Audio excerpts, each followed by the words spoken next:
We've got a doubleheader in the NBL on Friday, but before we dive in, don't forget, subscribe to this channel, give this video a like or a dislike, and don't forget to comment on why you like it or why you dislike it. Simple as that. Now, let's get cracking. The first game on Friday will see Tasmania travel all the way up to Cairns to take on the Taipans.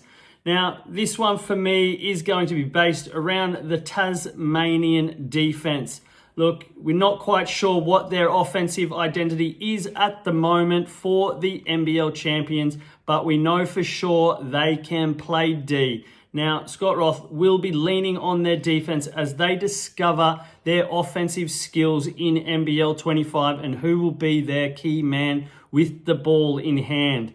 Now, for Cairns, it's been a bit of a disruptive start to the season. They did go 1-1 to start the year, getting a surprise win over Adelaide 36ers last weekend. Now, they are missing, or they have been missing, their starting point guards, but there is rumour that Taron Armstrong and definitely Jackson McCoy will return this round, which should start to give them a little bit more of the identity they believed they were going to have to start the year.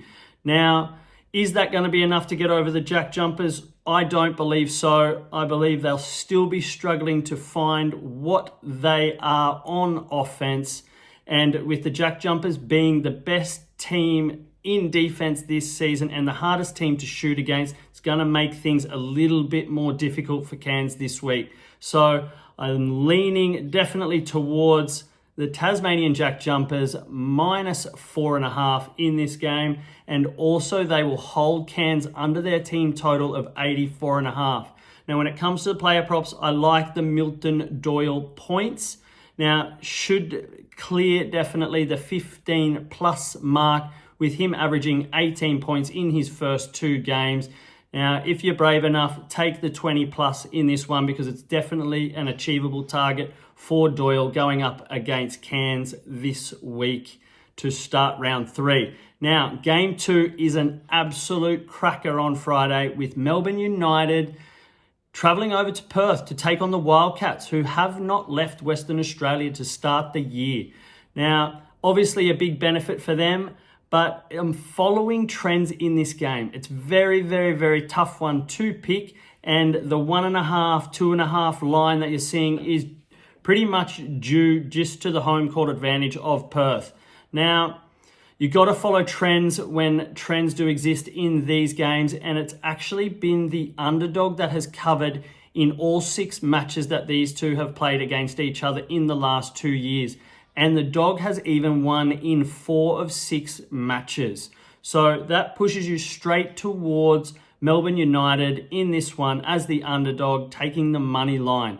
Now, another booster is that when Perth were 2.5 point favourites at home last season, they went only 50% covering the line. So if you like the line, then take the line, but do believe if you're looking for value that Melbourne money line is the way to go here.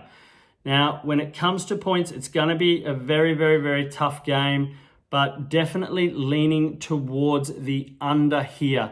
Now, if Melbourne are going to win this game, they need to shut down Bryce Cotton, and they'll do so by the Defensive Player of the Year, Shea Ili, and also Matt Dellavedova, who has been having a cracking start to the NBL 25 season.